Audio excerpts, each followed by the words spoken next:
Guys ఈ పచ్చడి వల్ల ఇన్ని యూజెస్ ఉన్నాయని ముందైతే నాకు తెలీదు. మమ్మీ 2 ఇయర్స్ బ్యాక్ ఫ్రీక్వెంట్‌గా చేసేది.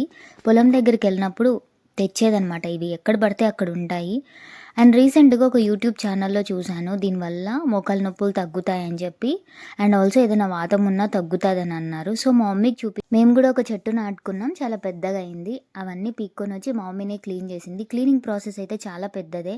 మొత్తం వేస్ట్ అంతా ఎక్కువ వచ్చేస్తది. ఫస్ట్ క్లీన్ చేసేటప్పుడు చేతికి కొంచెం ఆయిల్ పూసుకోవాలంట. లేదంటే చేతులన్నీ దురద పెడతాయంట. సో గైస్ మీ సైడ్ ఎలా చేస్తారో కూడా ప్లీజ్ డూ కామెంట్. అండ్ ఈ చట్నీ తింటారని ఎంతమందికి తెలుసు? ప్రాసెస్ అయితే చాలా సింపుల్. చూపించినవన్నీ వేయించుకొని మిక్సీ కొట్టుకోవాలి అంతే.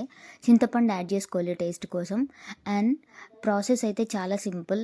అండ్ యూజెస్ కూడా ఇన్ని ఉన్నాయంట. ఫ్రీక్వెంట్‌గా మంత్‌కి ఒకసారి తింటే చాలా మంచిది. అండ్ ఇంట్లో ముసలి వాళ్ళు ఎవరైనా ఉంటే ఈ చట్నీ పెట్టండి.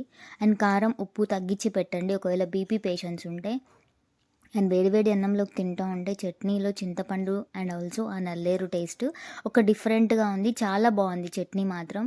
Please do comment if you like the recipe. And thanks for watching guys. Bye.